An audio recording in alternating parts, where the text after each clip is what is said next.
Maybe I should have known better, but I feel like I was set up. This is a Drafthouse Diary for Tuesday, December 27th, 2022, and I went to the Aspen Grove Alamo Drafthouse to see Babylon.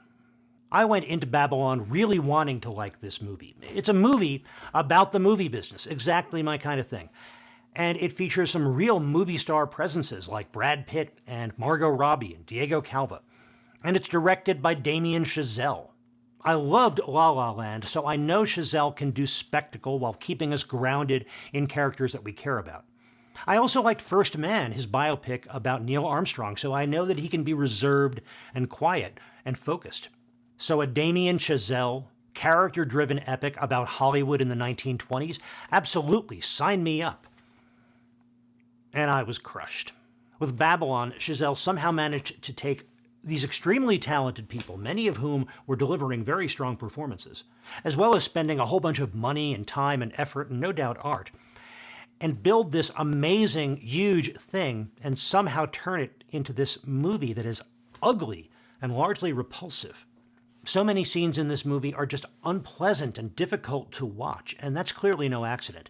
Chazelle manages to take potentially beautiful things, the nude human form, human exuberance, parties, sometimes even music, and portray them as things that are ugly and unpleasant and repugnant. So what? Do movies have to be pretty to be worthwhile? Of course not. Art sometimes has good reason to be ugly. So maybe this is Chazelle's point. Maybe he's trying to make the point that this life of excess is repugnant and repulsive and dangerous. And to that I say that may be his point, but that alone does not make an interesting or worthwhile movie to watch. Things have to happen in a story, and the only things that happen here are that lives are ruined, and the world around our characters gets uglier and uglier, even as their one-time dreams come true, and the trappings of their lives become, for a time, more and more luxurious. The performances notwithstanding, the characters and characterizations are really lacking. There are really no characters whose ultimate fates are at all surprising or uplifting. We never get a counterpoint to this, or if we do, it comes in the form of a character who eventually, at literal gunpoint, gives up on his dreams and escapes to another, simpler life. But the movie's self-congratulatory finale can't even let him be content in that decision. There is absolutely an interesting story to be found in presenting something that appears glamorous and attractive and powerful, and showing us that it is really dangerous and destructive and repugnant and ugly. That could be a very powerful story. Similarly, there's a story to be found in showing us that something that appears ugly and repugnant and unworthy, and showing us that it really does have something worthwhile, something to redeem it. Babylon doesn't do any of those things. Instead, it shows us something that is ugly and repulsive and excessive from the very beginning, and it shows us how it continues to be ugly and repulsive and excessive all the way through to the end of the story, as it destroys the lives of the people who have anything to do with it. Some of the movie looked beautiful, and it was powerfully shot. Occasionally, very occasionally, there was a bit of humor or introspection that held my attention or amused me, but that was rare, and it wasn't enough to make sitting through this very long movie worthwhile. The music in this movie was very good. Composer Justin Hurwitz, he's known for his collaborations with Chazelle in movies like La La Land and First Man. He is still at the top of his game. The music in Babylon, it seemed fresh while still keeping us anchored in that Jazz Age setting. In particular, there was a recurring musical theme that managed to be inspiring and sad at the same time. It never failed to get an emotional reaction from me whenever they played it, which is a good thing because the writing and direction in those scenes, that was not getting a lot of reaction from me.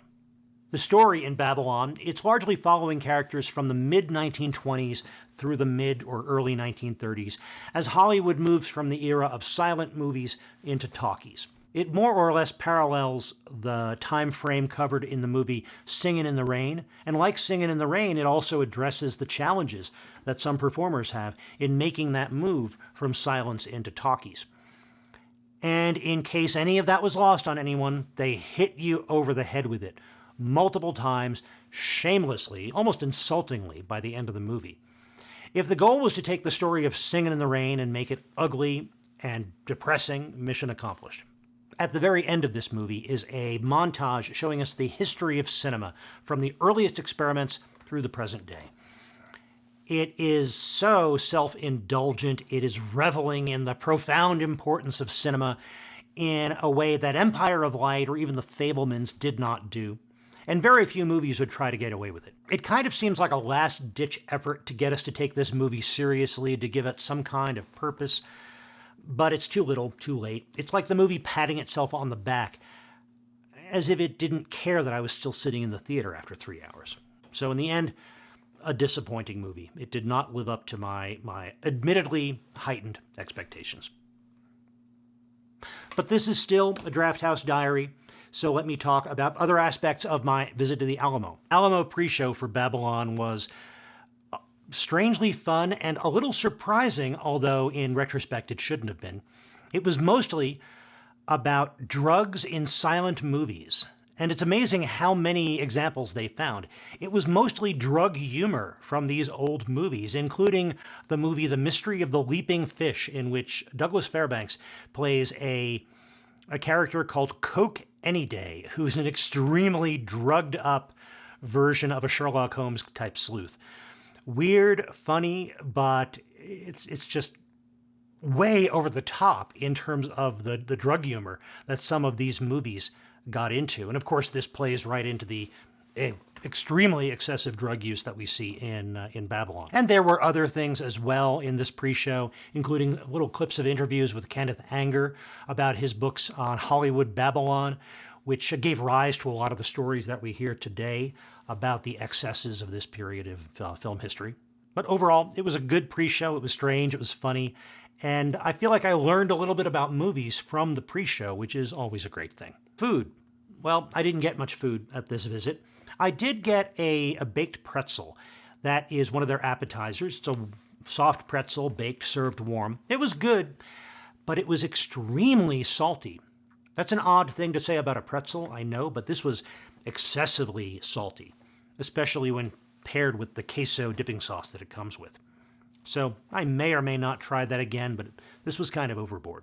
Otherwise, this visit to the theater was fine, good projection, good sound, comfortable seating. I was a little concerned going into this visit to the Alamo because they had been closed down for a whole day due to a burst pipe, thanks to the extreme cold that we had had here in Colorado a day or two earlier. But apparently repairs were completed.